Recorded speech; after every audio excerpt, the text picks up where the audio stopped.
Hello guys, welcome to Pakistani real reaction. तो कैसे हैं आप सब? सबसे पहले आप सब इंडियन को बहुत बहुत मुबारक हो।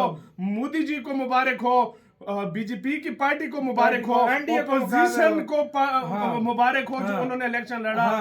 असल जीत हुई डेमोक्रेसी की, इंडिया के लोगों की मुबारक हो, बहुत बहुत मुबारक। और हम यही दुआ करते हैं कि जिस तरीके से आपका देश तरक्की कर रहा था आगे भी इसी तरह तरक्की करते रहे। और मोदी जी को एक बार फिर से बहुत बहुत मुबारक हो। और हम कहते हैं कि आपका फ्यूचर और भी ज्यादा ब्राइट हो। भारत के पहले पीएम बने जो तीसरी बार मतलब और वाकई यार पहला पीएम है जो पहली दफा तीसरी दफा आ रहा है। तो यार आप सब इंडियंस को मुबारक हो, बहुत बहुत मुबारक हो सक्सेसफुली। आज हम देखते हैं पाकिस्तानी मीडिया क्या बोल रहा है इसके ऊपर। पाकिस्तानी पब्लिक पाकिस्तान की पब्लिक मीडिया नहीं, पब्लिक लोग, आम लोग क्या बोल रहे हैं। मोदी जी के तीसरी बार बनते बोल रहे हैं अपना। देखते हैं बिना किसी देरी के ख्याल रखना बोल रहा था।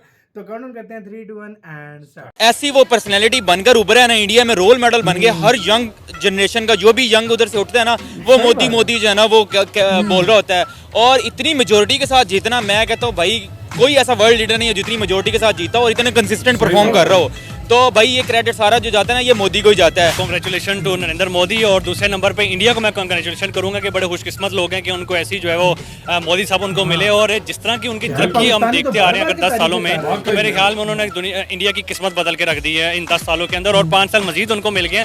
मेरे ख्याल में अब मजीद जो है वो दुनिया के ऊपर छाएंगे। वो जिस तरह मुझे लगता है शायद दूसरा अमेरिका जो शायद इंडिया बन जाए, जिस तरह नरेंद्र मोदी वापस आ गए। रिलेशंस बेहतर होने भी चाहिए। उसकी वजह ये है कि दोनों मुल्कों के मफाद के लिए बहुत बेहतर है। स्पेशली हम बात करेंगे इंडिया के लिए वो बेहतर हो ना हो, लेकिन पाकिस्तान के लिए बहुत बेहतर साबित हो सकते हैं अगर पाकिस्तान अपने रिलेशंस अपने हमसाए इंडिया के साथ कर ले। तो थर्ड उसको वो चांस मिला उसको प्राइम मिनिस्टरशिप का चेयर पे बैठने का, तो उस बंदे की डेवलपमेंट भी उसके पीछे है। ठीक है, उसके काम जो है ना वो बोलते हैं वहाँ पे। इंडिया का उसने, मैं कहता हूँ, चेहरा ही बदल के रख दिया। इंडिया अगर जमीन बोझ था ना तो उसको आसमानों पे पहुंचा दिया। किसने पहुंचाया? वो मोदी ने पहुंचाया। अभी 6-7 महीने अगर पहले की आप बात कर लेना तो पाकिस्तानी रुपये और इंडियन रुपये में तकरीबन इंडियन रुपये जो 1.5-2 रुपए का था पाकिस्तानी, और आज 3.5 रुपए से भी ऊपर हो गया। इस वक्त मोदी नहीं बोल रहा, मोदी का काम बोल रहा है। मतलब कि आप कोई भी चीज़ उठा के देख लें, आपको India top of the list नजर आएगा। मतलब हमें तो ये रिपोर्ट्स आ रही हैं कि यार मोदी या इंडिया जो है वो चाइना को कम्पीट इवन बीट करने की पोजीशन में आ चुके हैं। अब देख लें टेस्ला का इंडिया में आना, इसके अलावा बाकी देख लें अंबानी का जितना भी इंडिया में किरदार है, मतलब उसमें भी जारी सी बात है कि मोदी का कहीं ना कहीं हाथ है। तो ये चीज़ें जो है इसमें डेफिनेट बात है भी क्रेडिट उसको जाता है। जब तक आप अपने हमसायों के साथ ताल्लुकात बेहतर नहीं करेंगे तो आप अपनी तरक्की में पहला कदम उठा नहीं पाएंगे। अभी तक अगर हम बात करें हमारे इलेक्शनों के बाद भी पाकिस्तान अभी तक स्टेबल पोजीशन में नहीं है। ना तो कोई मुल्क हमें कर्जा देने के लिए तैयार है, ना कोई मुल्क हमारे साथ आगे बढ़ने के लिए तैयार है। मोदी साहब अपने मुल्क के लिए तो भाई बहुत ज्यादा कर रहे हैं, अपने मुल्क को जमीन से आसमान पे लेके। लेकिन हमारे साथ भी तो कोई ना कोई जो है वो बेहतर मामलात करें ताकि हमारे भी उनके साथ जो है वो जो रिलेशन है वो बेहतर हों। और जिस तरह हमारी उन्होंने क्रिकेट बैन की हुई है, हम ये भी चाहेंगे कि हमारी क्रिकेट भी जो है वो बहाल की जाए। और हमारे साथ जो ट्रेड वाले मामलात हैं, ट्रेड के ऊपर भी हमारे साथ जो है वो कुछ ना कुछ किया जाए ताकि हमारा मुल्क भी जो है अगर वो तरक्की कर रहे हैं तो कहीं ना कहीं हम भी तो उनके हमसाए हैं, तो हम भी जो है वो उनके साथ कहीं ना कहीं तरक्की करें। नाज़रीन, नरेंद्र मोदी साहब ने एक बार फिर से मैदान मार लिया है। नरेंद्र मोदी साहब एक बार फिर से भारी एक्सपीरियंस के साथ इक़्तिदार में वापस आ चुके हैं। अपने पहले 2 टर्न्योर कामयाबी से पूरे करने के बाद इंडिया के प्राइम मिनिस्टर नरेंद्र मोदी अपना तीसरा टर्न्योर पूरा करने के लिए वापस आ चुके हैं। इंडिया के प्राइम मिनिस्टर नरेंद्र मोदी ने अपने 10 साल दौरे हुकूमत में इंडिया को कहां से कहां पहुंचा दिया।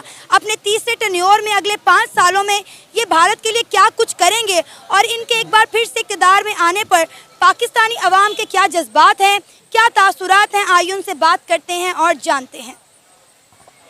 क्या नाम है आपका? सावन सिद्दीक। सावन क्या करते हैं? मैं स्टूडेंट हूँ। अच्छा, आपको जानकर ये हैरानगी होगी कि इंडिया के प्राइम मिनिस्टर नरेंद्र मोदी ने 3rd टर्म अपने नाम कर लिए। एक बार फिर से इंडिया में उनका डंका बजने जा रहा है। क्या कहना चाहेंगे आप? इसमें हैरानगी वाली तो कोई बात नहीं है। एक बंदे ने इतनी ज्यादा डेवलपमेंट अगर इंडिया का नक्शा उसने चेंज करके रख दिया तो इसमें हैरानगी वाली तो मैं समझता हूँ कोई बात है नहीं। भाई ऐसी वो पर्सनैलिटी बनकर उभरे है ना, इंडिया में रोल मॉडल बन गए। हर यंग जनरेशन का जो भी यंग उधर से उठता है ना, वो मोदी जो है ना वो बोल रहा होता है। और इतनी मेजोरिटी के साथ जीतना, मैं कहता हूँ भाई कोई ऐसा वर्ल्ड लीडर नहीं है जितनी मेजोरिटी के साथ जीता और इतने कंसिस्टेंट परफॉर्म कर रहा हो। तो भाई ये क्रेडिट सारा जो जाता है ना ये मोदी को ही जाता है। और ऊपर से बात ये है कि अगर उसको वोट मिला है ना, अगर उसको थर्ड उसको वो चांस मिला है उसको प्राइम मिनिस्टरशिप का चेयर पे बैठने का, तो उस बंदे की डेवलपमेंट भी उसके पीछे है, ठीक है। उसके काम जो है ना वो बोलते हैं वहाँ पे। इंडिया का उसने, मैं कहता हूँ, चेहरा ही बदल के रख दिया। इंडिया अगर जमीन बोझ था ना तो उसको आसमानों पे पहुंचा दिया। किसने पहुंचाया? वो मोदी ने पहुंचाया। अभी 6-7 महीने अगर पहले की आप बात कर लेना तो पाकिस्तानी रुपये और इंडियन रुपये में तकरीबन इंडियन रुपये जो 1.5-2 रुपए का था पाकिस्तानी, और आज 3.5 रुपए से भी ऊपर हो गया है। इतनी डेवलपमेंट आप लोग इंटरनेशनल डेवलपमेंट देख लें, इंटरनेशनल कंपनीज के जो सीईओज हैं वो सारे इंडियंस हैं। मतलब इतनी ज्यादा तरक्की वहां पे हो गई है। हर मल्टीनेशनल कंपनी आप देख लें वो सारे उसके हेड ऑफिस जो है ना वो इंडिया में। अब इंडिया ऑटोमोबाइल कंपनी में आगे चला गया, इंडिया बाइकें बनाने में, इंडिया गाड़ियां बनाने में, इंडिया मेडिसिनल का वो इंडस्ट्री में दुनिया का नंबर 1 प्रोड्यूसर बन गया भाई, दुनिया का नंबर 1 सप्लायर बन गया है। ये इंडिया की जब इतनी ज्यादा ग्रोथ हो गई है दुनिया के अंदर, इतनी ज्यादा, अमेरिका के बाद अगर किसी को अब वो जिस तरह कहते हैं ना वो पूजा की जा रही है किसी मुल्क की, तो वो इंडिया ही है। हर ये तो अभी 10 सालों की हमने उनकी काबिलियत देखी है कि 10 सालों में उन्होंने इंडिया का नक्शा बदल दिया। अगले 5 साल में वो क्या करेंगे? दुनिया की 5वीं बड़ी इकॉनमी, इंडिया को चांद के साउथ पोल पे लैंड करवा दिया। हर बड़े से बड़ा इन्वेस्टर उठ के इंडिया में जाके इन्वेस्ट कर रहा है। आईफोन की आप देख लें कि वहाँ पे मैन्युफैक्चरिंग हो रही है, टेस्ला वहाँ पे जा रहा है। भाई क्या कमी रह गई इंडिया में? अब अगले 5 सालों में नरेंद्र मोदी के क्या एजेंडाज होंगे, वो अगले 5 सालों में क्या करेंगे, ये सोच के हैरानगी हो रही है कि बचा क्या है पीछे करने को। सर वो उनका यही है माइंडसेट है कि हमने दुनिया की नंबर 1 इकोनॉमी बन के ही रहना है इंडिया ने। मतलब वो बंदा जो ठान लेता है ना करने को, वो बंदा अचीव कर लेता है। तो मुझे मतलब किसी बंदे को भी कोई हैरानगी वाली बात नहीं है, लोग कुछ भी कहें, लेकिन उस बंदे को अगर वोट मिले ना तो वो उसके काम की वजह से मिले। अगर उसको मेजोरिटी जो भी मिलती है उसके काम की वजह से मिलती है। नो डाउट वो बहुत ही ऑनेस्ट मैन है। एक तो रहता भी अकेला ही है, ना उसकी कोई फैमिली है ना कुछ है, ना प्रॉपर्टी ना जायदादें। आपको पता है नरेंद्र मोदी के नाम पर कोई प्रॉपर्टी नहीं है। जितनी प्रॉपर्टी थी उन्होंने डोनेट कर दी है, ना उनके बाहर के मुल्कों में कोई जायदादें हैं। एग्जैक्टली यही बात है ना। तो मतलब तभी फिर कौमें उसी वक्त ही तरक्की करती है जब आपके हुक्मरान ऑनेस्ट होने चाहिए। तो जहाँ पे हुक्मरान ऑनेस्ट होगा वहाँ पे कौमें तरक्की कर जाती हैं। अभी आपके हमारे सामने जिंदा मिसाल है इंडिया है। तो इंडिया ने बहुत कुछ अचीव कर लिया। मैं कहता हूँ 10 सालों में इंडिया जो है ना वो ज़मीन से आसमानों पे पहुँच गया under leadership of Narendra Modi. तो इस तरह की मैं कहता हूँ तरक्की मैंने किसी मुल्क में नहीं होते हुए देखी। या तो चाइना ने तरक्की की थी, लेकिन वो भी लॉन्ग टर्म में जाके शॉर्ट टर्म तरक्की हुई है इंडिया के अंदर।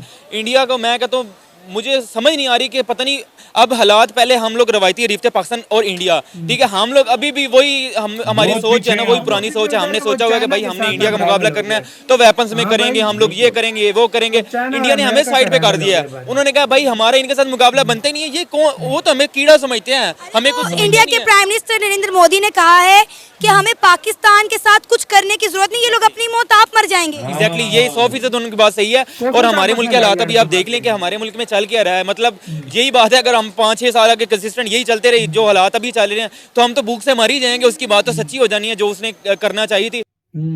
इसी के साथ यार वीडियो खत्म। यार एक दफा फिर आप सब लोगों को बहुत बहुत मुबारक हो, पूरी इंडिया को मुबारक हो। ये पूरी इंडिया की जीत है, डेमोक्रेसी की जीत है। ये जो सीट जीता है उसको भी बहुत बहुत मुबारक हो यार। देखो चाहे ओपोजिशन पार्टीज हो, चाहे बीजेपी हो, चाहे कोई भी पार्टी हो, सबको मुबारक हो। उनको और भाई पाकिस्तानी फैन है यार मोदी के। मैंने मोदी जी के मैं कहता हूँ दीवाने हैं पाकिस्तानी। यार पाकिस्तानियों को भी पता है यार एक बंदे ने कहां से कहां पर देश लेकर चला गया। तो यार लोगों को, पाकिस्तानी लोगों को भी पता चल गया ना, तो तारीफ फिर करनी बनती है ना यार, अगर देखा जाए जब इस लेवल पे लेकर गए हैं। वाकई में यार, मतलब आप देखो यार पाकिस्तानी खुल के तारीफ कर रहे हैं और बोल रहे हैं कि इनको ये जो सीटें मिली हैं अपनी काबिलियत अपने काम के बल पे मिली है। ये नो डाउट यार बिल्कुल सही बोला, बिल्कुल सही बोला। तो आपका इसका कहना है तीसरी बार मतलब पीएम मोदी के पीएम बनने पर क्या कहना है? कमेंट सेक्शन में अपने राय में दीजिएगा। अपना बहुत ज्यादा ख्याल रखिएगा। तो यार